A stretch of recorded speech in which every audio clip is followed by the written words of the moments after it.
Hello అండి, నమస్తే. Welcome to the spice route Telugu. ఈరోజు మన రెసిపీ బ్రౌన్ రైస్తో చాలా టేస్టీగా చికెన్ పలావ్ చేసుకుందాము. నార్మల్ రైస్తో లేదా బాస్మతి రైస్తో చేసుకునే పలావ్ కంటే ఈ బ్రౌన్ రైస్తో చేసుకునే చికెన్ పలావ్ చాలా టేస్టీగా ఉంటుంది. డైట్లో ఉన్న వాళ్ళు కూడా హ్యాపీగా తినేసేయచ్చు. అయితే ఈ చికెన్ పలావ్ ఎలా తయారు చేయాలో తెలుసుకుందాము. ముందుగా బ్రౌన్ రైస్ని నానబెట్టుకోవాలి. ఒక గ్లాస్తో 1.5 గ్లాస్ బ్రౌన్ రైస్ తీసుకున్నాను. దీన్ని వాటర్ వేసుకొని ఒక 2-3 సార్లు బాగా కడుక్కోవాలి. మనం పలావ్ చేసుకోవాలనుకున్నప్పుడు ఒక 4 అవర్స్ ముందే ఈ బ్రౌన్ రైస్ని నానబెట్టుకోవాలి. ఇప్పుడు మనం ఒక గ్లాస్కి 3 గ్లాసుల చొప్పున వాటర్ వేసుకోవాలి. ఒకవేళ మీరు తీసుకునే బ్రౌన్ రైసు కొత్తవి అయితే కొద్దిగా వాటర్ తక్కువగా తీసుకోవాలి.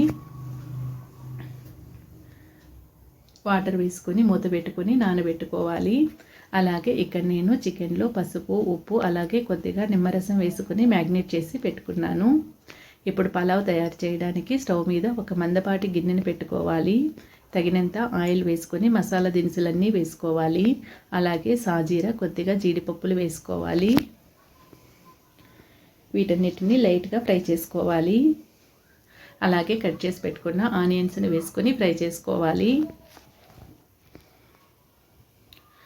ఆనియన్స్ బ్రౌన్ కలర్ వచ్చే వరకు ఫ్రై చేసుకోవాలి. ఇవి కలర్ మారిన తర్వాత ఇందులోకి కప్పుతో ఒక చిన్న కప్పు పుదీనా వేసుకోవాలి.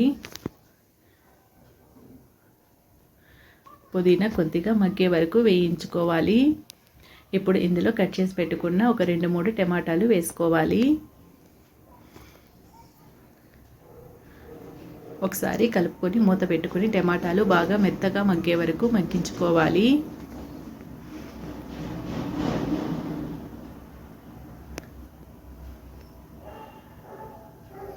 ఈ విధంగా మెత్తగా మగ్గిన తర్వాత ఇందులోకి 1.5 టేబుల్ స్పూన్ అల్లం వెల్లుల్లి పేస్ట్ వేసుకోవాలి. అల్లం వెల్లుల్లి పేస్ట్ పచ్చివాసన పోయే వరకు ఫ్రై చేసుకోవాలి. ఇప్పుడు ఇందులో రుచికి తగిన ఉప్పు వేసుకోవాలి. మనం చికెన్ మ్యాగ్నేట్ చేసుకున్నప్పుడు కూడా ఉప్పు వేసుకున్నాము, చూసుకుని వేసుకోవాలి. అలాగే మనం మ్యాగ్నేట్ చేసి పెట్టుకున్న చికెన్ని వేసుకోవాలి.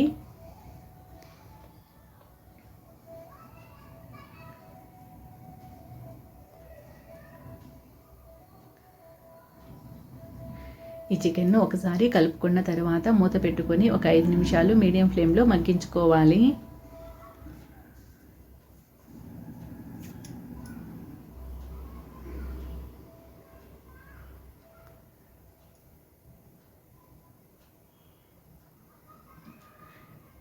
ఒక 5 నిమిషాలు మగ్గించుకున్న తర్వాత ఇందులోకి కట్ చేసి పెట్టుకున్న పచ్చిమిరపకాయలు వేసుకోవాలి.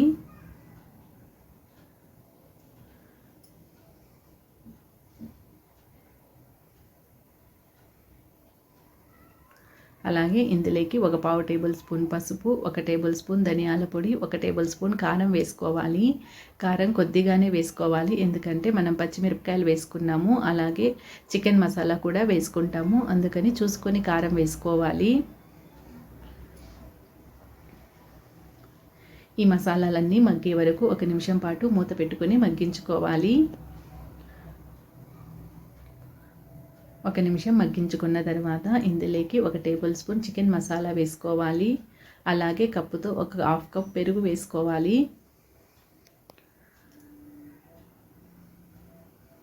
ఈ పెరుగు మొత్తం చికెన్కు పట్టే విధంగా ఒకసారి బాగా కలుపుకోవాలి.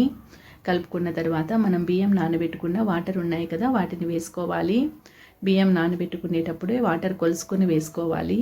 అదే వాటర్ని వేసుకోవడం వలన పులావ్ చాలా టేస్టీగా ఉంటుంది.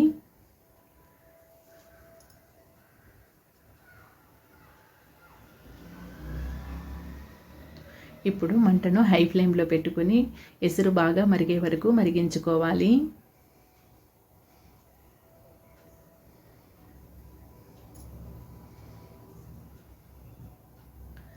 ఈ విధంగా ఎసురు మరుగుతున్నప్పుడు ఒకసారి కలుపుకొని ఉప్పు సరిపోయిందో లేదో చెక్ చేసుకోవాలి.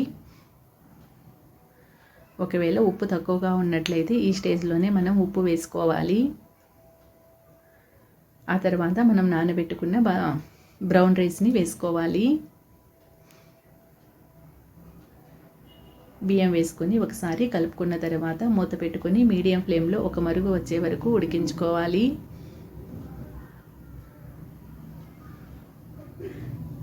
ఈ బ్రౌన్ రైస్ ఉడకడానికి కొద్దిగా టైం పడుతుందండి. నార్మల్ రైస్ కంటే కూడా కొద్దిగా టైం తీసుకుంటుంది.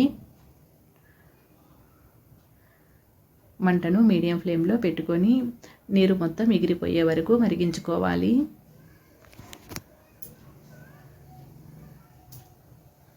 మూత పెట్టుకొని మధ్య మధ్యలో కలుపుకుంటూ ఉండాలి.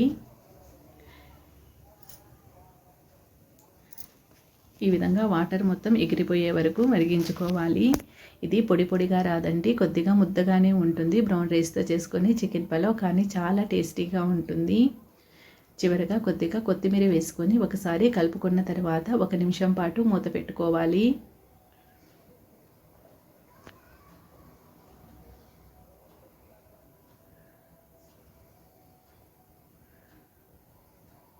ఒక నిమిషం తర్వాత మనకు పలావ్ రెడీ అయిపోయిందండి. ఇప్పుడు స్టవ్ ఆఫ్ చేసేసుకొని ఒక 10 నుంచి 15 నిమిషాలు అలాగే వదిలేయాలి.